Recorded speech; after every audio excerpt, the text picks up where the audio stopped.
Alright, what's up everyone? Got my hands on the Sapphire Pulse Radeon RX 7700 XT, and I've been putting it through its paces. This card is aimed squarely at 1440p gamers, and from what I've seen, it's a serious contender. We're talking 12 gigabytes of GDDR6 memory on a 192-bit bus, clocked at a speedy 18 gigabits per second effective. That's a good chunk of VRAM for modern titles, so you shouldn't be running into any texture pop-in or stuttering due to memory limitations. The boost clock hits up to 2,544 MHz, though in real-world gaming, you'll likely see it hovering around the game clock of 2,171 MHz. Still, that's plenty of horsepower for smooth frame rates at 1440p, even with the settings cranked up. I tested it on a few demanding games like Cyberpunk 2077 and Spider-Man Remastered, and it held its own admirably.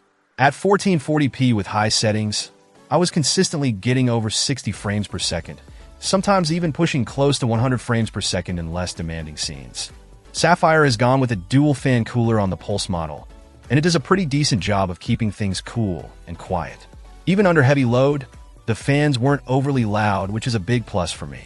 The card itself is a 2.5 slot design, so make sure you've got enough clearance in your case. It's not a monster GPU by any means, but it's not tiny either.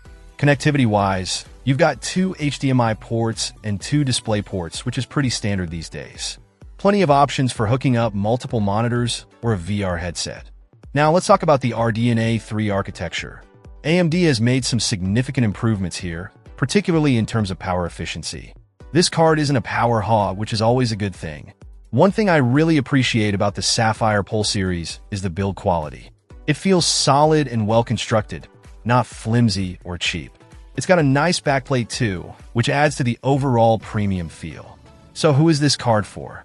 If you're primarily gaming at 1440p and want a card that can handle modern titles without breaking the bank, the RX 7700 XT is definitely worth considering. It's not going to topple the top-tier flagships, but it offers excellent performance for the price. It's a sweet spot for gamers who want high-fidelity visuals without spending a fortune.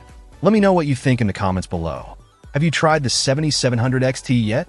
What games are you most excited to play on it? And as always, don't forget to like and subscribe for more tech reviews. Check out the video description for updated price. And thank you for watching this video.